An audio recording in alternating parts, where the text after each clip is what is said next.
Video देखने से पहले चैनल को सब्सक्राइब, लाइक और शेयर ज़रूर करें। कि ग्रोह में शामिल ना होने वाले जुज़ को पहचानिए। अब जैसा आपकी किताब में 21 नंबर का सवाल है, उसमें ए ऑप्शन दिया हुआ है जनवरी, बी मार्च, सी अप्रैल और डी मई।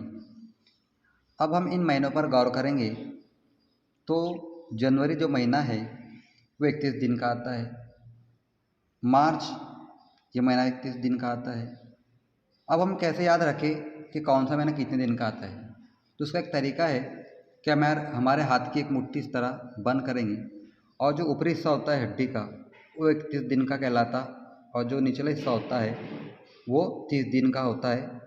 फरवरी का 28 दिन का होता है, याद रखेंगे आप। और जो लीप साल होता है वो फरवरी का 29 दिन का होता है।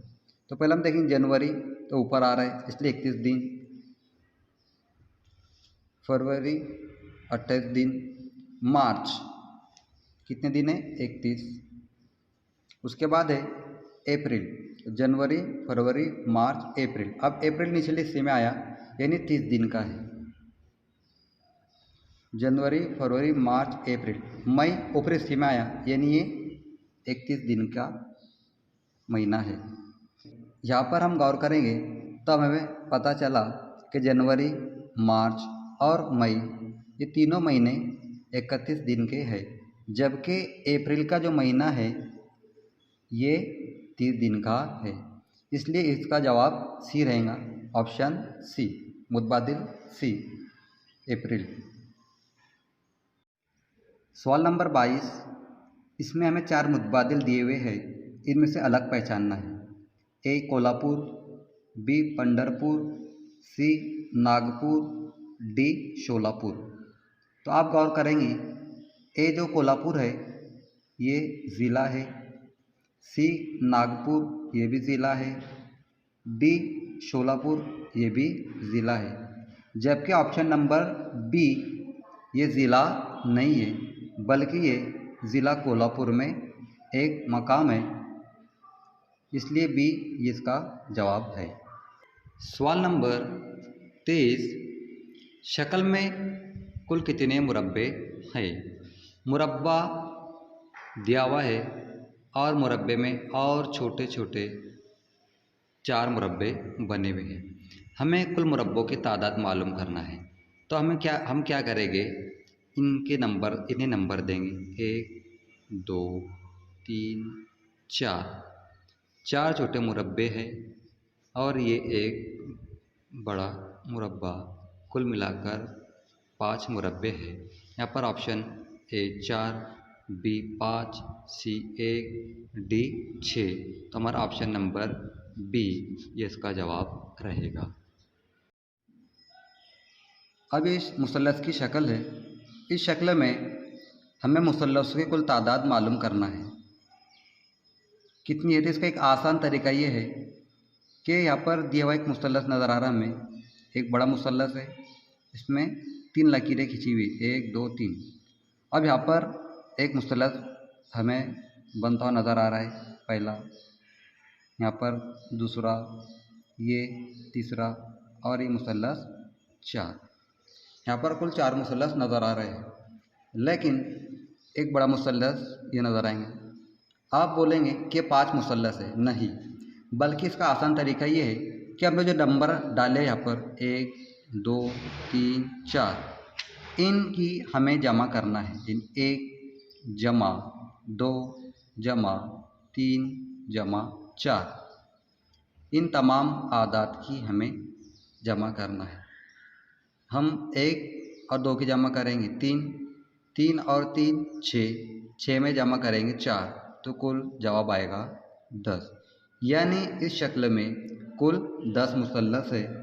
आपकी किताब मिशन यूपीएससी का ऑप्शन नंबर सी 10 ये उसका जवाब है।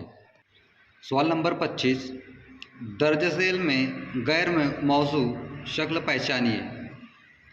ये सवाल नंबर 25 से 28 तक है। शक्ल ए, बी, सी और डी पर अगर हम गौर करें तो हमें पता चलेगा कि एक मुसल्लस सभी में शामिल है।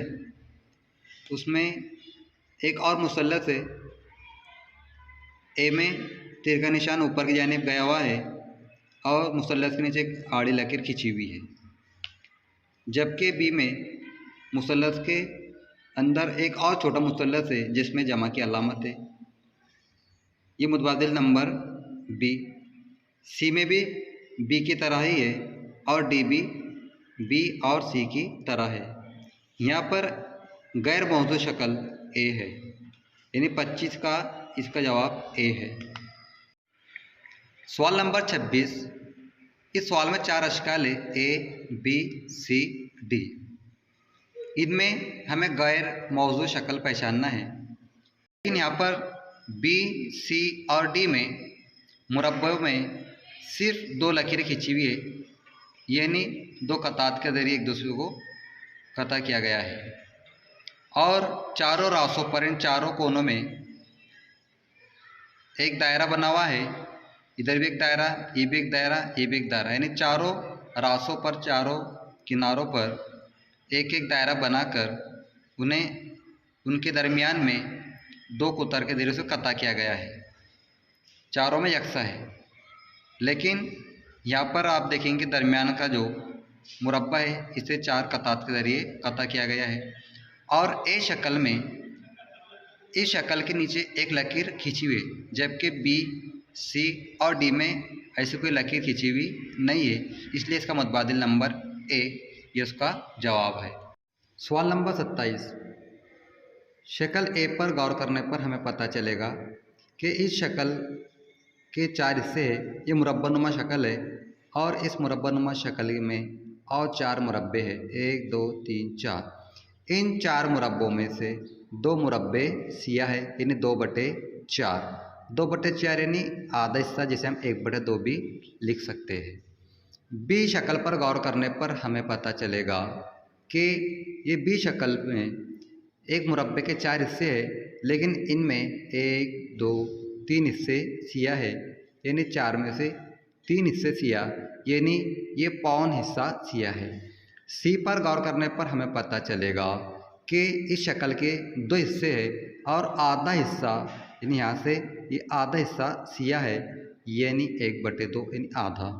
उसी के साथ डी शक्ल पर गौर करने पर हमें पता चलेगा कि इस शक्ल का भी आधा हिस्सा सिया है, आधा हिस्सा यानी 1/2, यानी ए सी और डी इन मुतबादिल की अशकाल आधा सिया है, जबकि सिर्फ बी नंबर जो मुतबादिल है, बी मुतबादिल की शक्ल पौन सिया है, यानी मुतबादिल नंबर या मुतबादिल बी ये हमारा जवाब है।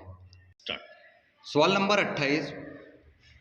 इस सवाल पर अगर हम गौर करें तो हमें शक्ल ए बी सी और डी चारों अशकाल हमें मुख्तलिफ नज़र आएंगे, लेकिन और गौर करने पर हमें पता चलेगा कि ए शक्ल इस तरह बनी हुई है, इसका मुंह खुला हुआ है, इन एक जानिब खुला हुआ है, जबकि शक्ल बी ये इसमें चारों ज़िले 1 2 3 4 चारों ज़िले एक दूसरे से मिली हुई है और ये ज़िले मिलकर एक शक्ल बना रहे हैं जिसे हम ज़वारबितुल अज़ला कहते हैं। शक्ल सी इसमें 1 2 3 4 ज़िले हैं, लेकिन आपस में मिले हुए नहीं है, यानी ये खुली हुई शक्ल है। जबकि डी ये भी एक खुली हुई शक्ल है, इसमें 1 2 3 4 5 6 ज़िले हैं, यानी लकीरें हैं। यहाँ पर ये शक्ल भी खुली हुई है, ये भी खुली हुई शक्ल है, डी भी खुली हुई शक्ल है, सिर्फ शक्ल बी ये शक्ल बन है, इसलिए इसका ऑप्शन नंबर बी ये उसका जवाब है। सवाल नंबर 29। ग्रुप में शामिल ना होने वाले अदद पहचानिए। ए 3 बी 6 सी 4 और डी 8। इन आदात पर गौर करने पर हमें पता चलेगा कि 3 ये अदद ताक है, बी ये अदद 6 जुफ्त है, सी ये अदद 4 जुफ्त है और डी 8 ये अदद भी जुफ्त है, यानी 6 4 और 8 ये तीनों आदाद 2 से तकसीम पजीर है, यानी जुफ्त आदाद है, जबकि 3 ये अदद ताक है, इसलिए इसका ऑप्शन नंबर ए जवाब है। सवाल नंबर 30, ऑप्शन यानी मुतबादिल ए 74, बी 86, सी 62 और डी 57। इन चारों आदात पर गौर करने पर हमें ये पता चलता है कि जो ऑप्शन नंबर ए है ये 2 से तकसीम होगा क्योंकि इसकी इकाई के मकाम पर 4 है। बी 86 इसकी इकाई के मकाम पर 6 होने की बिना पर यह भी 2 से तकसीम पजीर है। सी मुतबादिल में अदद 62 इसकी इकाई का मकाम पर भी 2 है, इसलिए यह अदद भी 2 से तकसीम पजीर होगा। ये 74, 86, 62 2 से तकसीम पजीर है, जबकि डी इसकी इकाई का मकाम पर 7 है और 2 से तकसीम पजीर नहीं होता है, इसलिए इसका जवाब डी 57 है। सवाल नंबर 31, इस सवाल में 4 आदाद है, ए 55, बी 22, सी 45 और डी 33। अगर हम गौर करेंगे तो यहाँ पर इस अदद के दोनों इनसे यकसा है 5 5, यहाँ पर इस अदद 22 में दोनों इनसे यकसा है, यहाँ पर सी में 45 में 2 इनसे अलग अलग है, डी 33 में दोनों इनसे एक जैसे है। यानी 55, 22 और 33 पर गौर करने पर हमें पता चलता है कि ये तीनों आदात 11 से तकसीम पजीर है, यानी 11 के पाड़े में आते हैं। लेकिन सी ये अदद 11 से तकसीम नहीं है, यानी 11 के पाड़े में भी नहीं आते, इसलिए इसका ऑप्शन नंबर सी जवाब है। अगला सवाल, सवाल नंबर 32। इस सवाल में 4 मुतबादिल है, ए 45, बी 39, सी 66 और डी 48। यहाँ पर ए इस अदद 45 में 39, 66 और 48 में हम फ़र्क अगर देखें तो चारों अदद अलग अलग है और गौर करने पर पता चलता है कि 4 और 5 के अगर हम जमा किए तो 4 जमा 5 बराबर होते हैं 9 के। अगर हमने 3 और 9 39 के दोनों हिस्सों की जमा किए तो इसकी जमा होगी 12।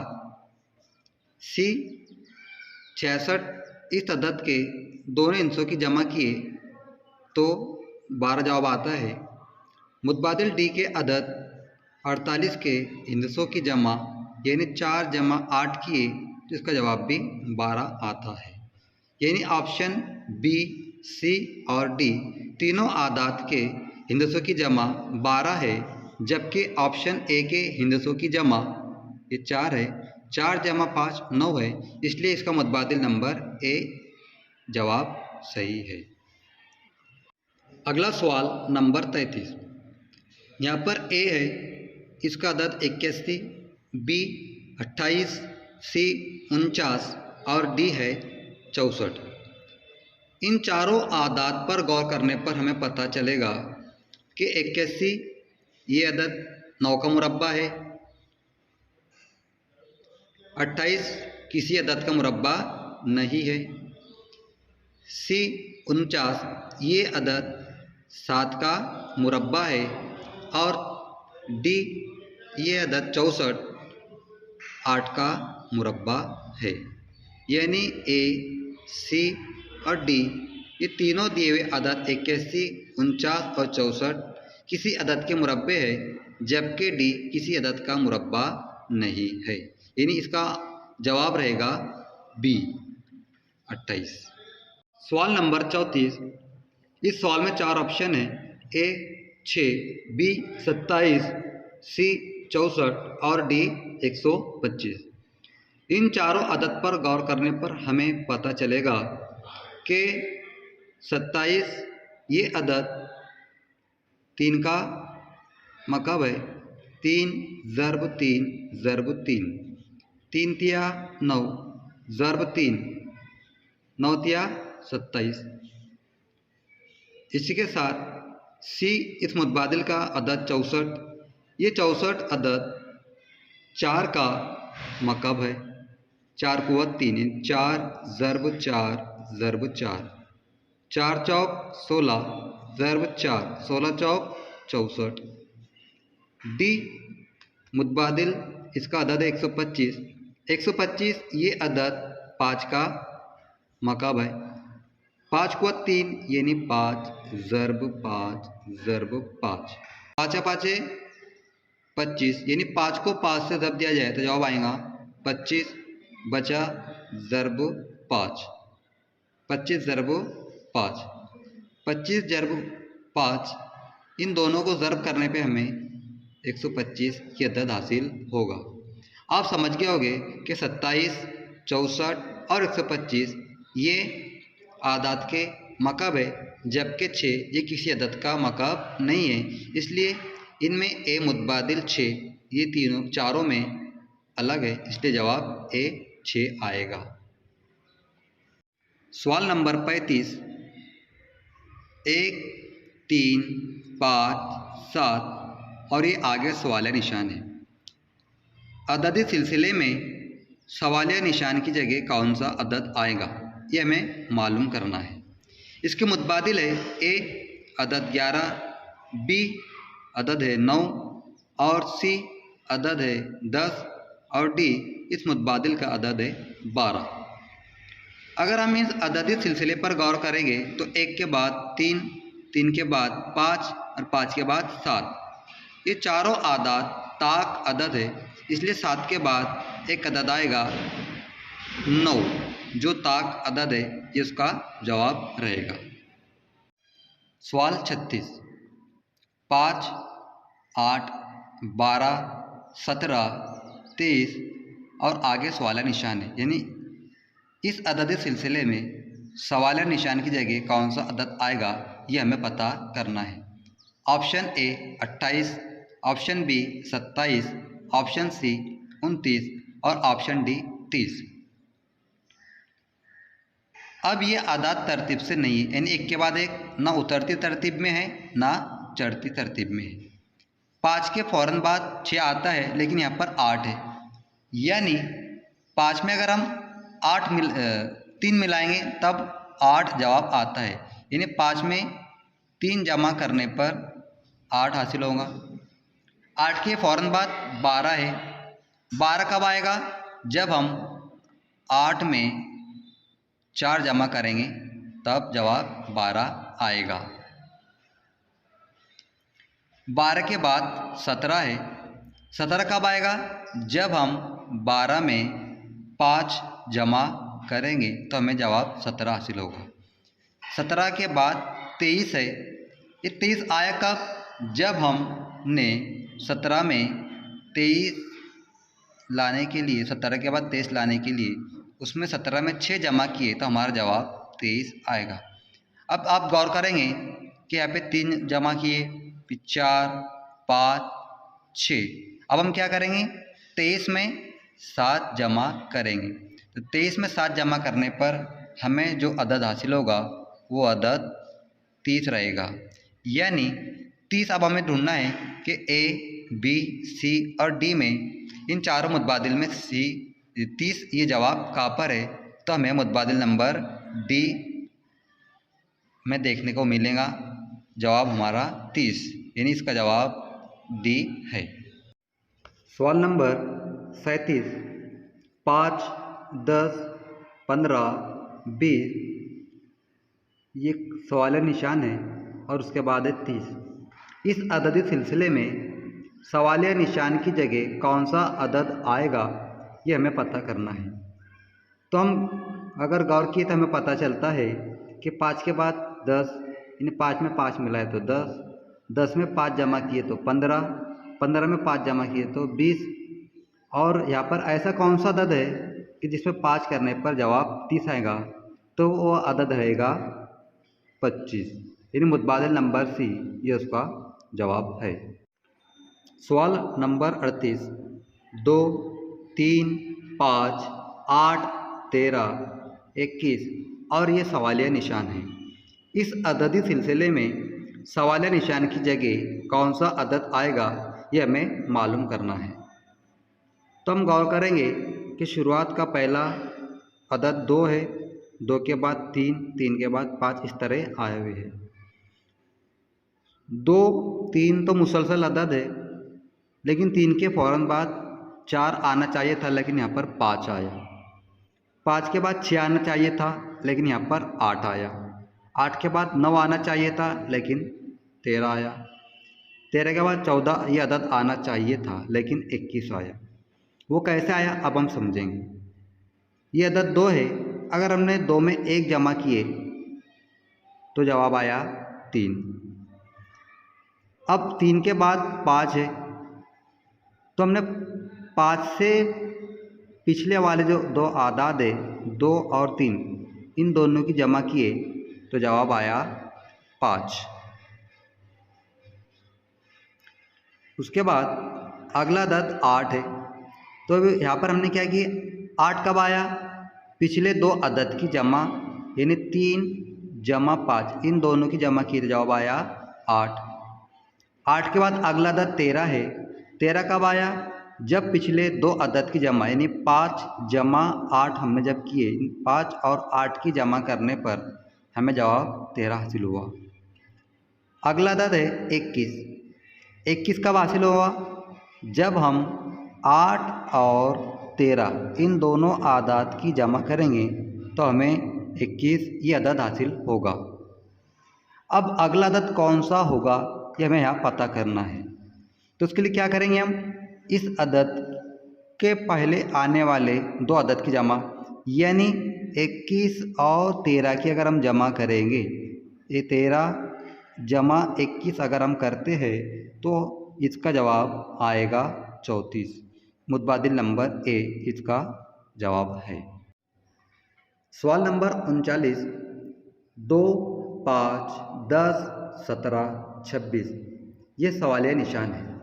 इस अददी सिलसिले में सवालिया निशान की जगह कौन सा अदद आएगा। ऑप्शन ए 38, बी 50, सी 37 और डी 36। इन चारों अदद में से दिए हुए मुतबादिल में से यहाँ पर एक अदद आएगा। अब हम गौर करेंगे कि इस अददी सिलसिले में 2 के बाद 5 आया हुआ है, 5 के बाद 10। अगर हम सोचेंगे तो हमें ये भी पता चलता है कि 2 × 5 10, लेकिन 17 कब आएगा, कि 10 को 5 से ज़ब्त देने पे 17 आएगा, नहीं। क्या 17 को 10 से ज़ब्त देने पे 26 आएगा, तो भी नहीं। फिर यहाँ पर हम गौर करेंगे तो हमें पता चलेगा कि 2 में 3 मिलाने पर जवाब 5 आएगा, और 5 में 5 मिलाने पर जवाब 10 आएगा। 10 में 7 मिलाने पर 17 आएगा। 17 में 9 मिलाने पर 26 आया। यानी ऊपर जो अदद हमने जमा किए 3, 5, 7 और 9, ये तमाम आदाद ताक आदाद है। अब हम देखेंगे कि 9 के बाद ताक अदद 11 आता है, तो हम 26 में ताक अदद 11 जमा करेंगे। तो 26 में ताक अदद 11 जमा करने पर, 26 में ताक अदद 11 करने पर हमें अदद 37 हासिल होता है। यानी 26 जमा 11, 6 जमा 1 7, 2 जमा 1 3, अदद 37 हासिल हुआ। इसका मुतबादिल सी हमारा जवाब है। सवाल 40, 8, 27, 64, 125 इस अददी सिलसिले में सवालिया निशान की जगह कौन सा अदद आएगा, ये सवालिया निशान है। ऑप्शन ए 169, बी 216, सी 196 और डी 215। अब हम गौर करेंगे कि 8 ये 2 का मकब है, 27 3 का मकब है, 2 का मकब, 3 का मकब, 64 4 का मकब है, 125 5 का मकब है। यानी यहाँ पे मुसलसल आदाद के मकब आ रहे हैं, इसलिए 6 का मकब यहाँ पर आएगा। तो 6 का मकब यानी 216 ये उसका जवाब है। अब ऑप्शन में 216 बी मुतबादिल है, इन जवाब 216 बी मुतबादिल उसका सही है। सवाल नंबर 41, 1/1, 3/4, 5/9, 7/16, 9/25 ये सवालिया निशान है, यानी अगली कसर क्या रहेंगी। इस अददी सिलसिले में सवालिया निशान की जगह कौन सा अदद आएगा। अगर हमने इन कसरों के शुमार कुनिंदा पे गौर किए तो पहली कसर में शुमार कुनिंदा 1, दूसरी कसर में शुमार कुनिंदा 3, फिर 5, फिर 7, फिर 9। ये तमाम ऊपर दिए हुए शुमार कुनिंदा तरतीब से ताक अदद आ रहे हैं, इसलिए अगला ताक अदद 9 के बाद 11 है। हम नसबनुमा पे गौर करेंगे तो पहला नसबनुमा है 1, दूसरा 4, तीसरा 9, 16, 25। 1 ये 1 का मुरब्बा है, 4 ये नसबनुमा 2 का मुरब्बा है, 9 ये नसबनुमा 3 का मुरब्बा है, 16 ये अदद 4 का मुरब्बा है, 25 ये 5 का मुरब्बा है, तो अगला रहेगा 6 का मुरब्बा यानी 36। इसलिए 11/36 ये कहाँ पर है, तो ऑप्शन नंबर डी ये उसका जवाब है।